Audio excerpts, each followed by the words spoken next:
Good afternoon, good evening, good morning, wherever you are. Hello, ladies and gentlemen, boys and girls. This is FD for Sage5.tv once more. I'm back. This time we're trying to risk evaluate Polkadot as a project. Are you new to crypto? Are you finding some of the information you're getting within crypto confusing? Are you still trying to find your feet? All that confusion you're going through, all those somersaulting ideas, that is expected. Okay, so today we are going to look at Polkadot and try and apply the DYOR Risk Evaluation Toolkit that I've come up with over past several months. So far, we have already looked at 4 or 5 projects. Polkadot is one of the projects we've been wanting to do a DYOR on. Okay, so I'm hoping at the end of this session we'll have a good idea of what Polkadot is and whether it is a safe project to invest in. Quick disclaimer: I've got a position in Polkadot, but I'll try and be as unbiased as I can. Okay. So the risk evaluation tool that I've come up with has got what I classify as elements. Some people call them aspects, yeah, but for me it's elements. Okay.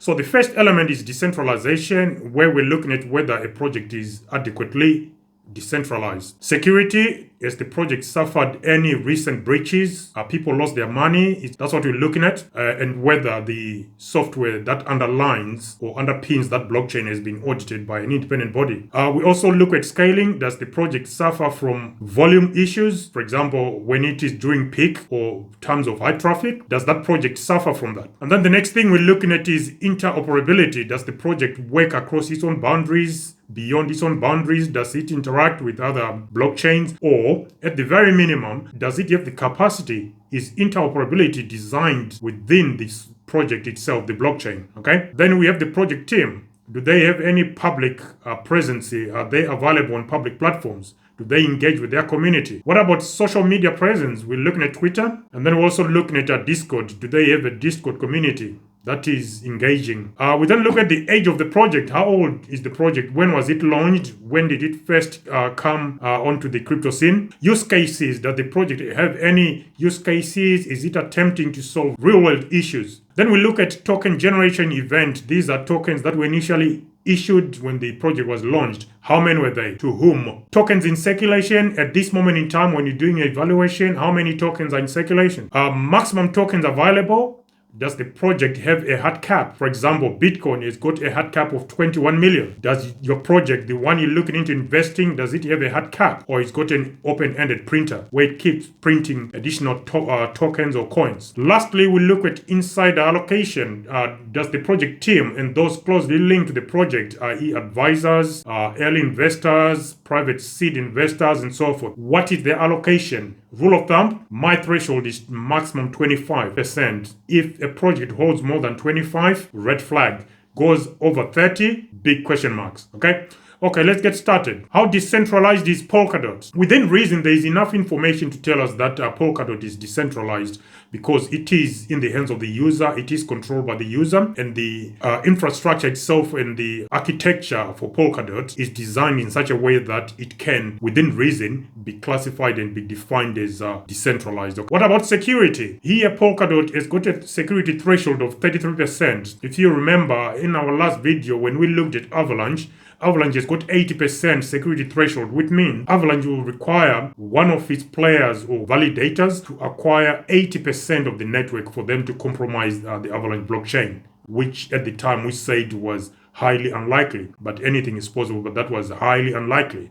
What about Polkadot with 33%? Yes, it's relatively easier to compromise the security for Polkadot, but the security layer and the economic layer, they are separate. So even if a player manages to, or an unscrupulous player manages to compromise the Polkadot network, they may still struggle to compromise the economic layer. But that is yet to be seen. We haven't seen that yet. Okay, going back to decentralization, we are giving Polkadot 7.5 out of 10, which is 75 points of the 10 available for decentralization. On security, the network itself, the software that underpins the network was audited, and it had one mild issue that was identified and 9 minors, which is next to nothing. Okay, so on security, we are also going to go in and give Polkadot a 7.5 out of 10, which is 75% of the scores available. Now we get on to scaling. Does Polkadot suffer from scaling issues? Does it struggle during times of high traffic and high volume? To date, we have not come across such a situation where Polkadot is struggling with traffic. And based on the number of layer 1s and other decentralized apps building on Polkadot, we think there's still more scope for Polkadot to grow without suffering from high volume or instances of high traffic. And we haven't had any situations to date, and there is a reported 1,000 transactions per second and over. So that is a plus. So we are going to give Polkadot 7.5 out of 10 for that. Okay. What about interoperability? Now we know, based on the initial clip we saw from the Polkadot network itself via their YouTube channel, Gavin Wood, the creator and the architect of both Ethereum and now Polkadot, is talked about how interoperability is central to how Polkadot is going to operate. So we do feel, based on that information, we do feel that Polkadot is infrastructurally and architecturally designed to deal with interoperability. In fact, that is its vision, okay, if you want to put it like that, okay? So we give Polkadot 10 out of 10 for that. What about the project team, okay? We know Polkadot, we know their leader, okay? He's always up and about, Gavin Wood, and there are other big, senior figures behind the scenes. Some of them are also public figures. They are available publicly. But we also know that the Polkadot Council has got about 13 members, and as per LinkedIn, Polkadot as an entity has got over 10,000 employees or members. That in itself is a massive feat. It means Polkadot has got a solid team, and recent figures has also been suggesting that Polkadot has got a high number of developers as well. So Polkadot is going to be a massive project going forward. At the moment, granted, it's still relatively new, and it's not performing as expected, probably because some of the projects that want parachains are letting the blockchain down, because they want the parachains based on hype. When it comes to the actual delivery of results, some of the projects are a letdown. They are disappointing. And it is also my opinion that some of these projects might not come back. Guys, thank you for joining me. But if you're watching right now, don't forget to click like and subscribe, and then smash that notification bell, okay? Also, this is not financial advice. I'm not a qualified financial advisor. I'm sharing this information with you as part of my experiences within the cryptocurrency space. And I'm also trying to educate some of us who are struggling to understand and to put a finger on what exactly they are expected to be doing, because the information you get from this space, be it YouTube, Twitter, and other platforms, it is very confusing. Okay. Anyway, so on project team, we are going to give our Polkadot 10 out of 10. Okay, due to our threshold of anything over 40. Okay. What about social media presence? Under that category, we're looking at the Twitter element and the Discord element, okay? On Twitter, we know Polkadot, based on their Twitter profile, they've got over 1.1 million followers, so we are going to give them 7.5 out of 10. What about social media? Discord. Again, Discord has got over 40,000 members based on some of the servers I came across, or I went into when I was doing my research. So we are going to give their Discord presence via their communities, going to give them 7.5 out of 10. Okay. What about the age of the project? Now, Polkadot is a relatively new project.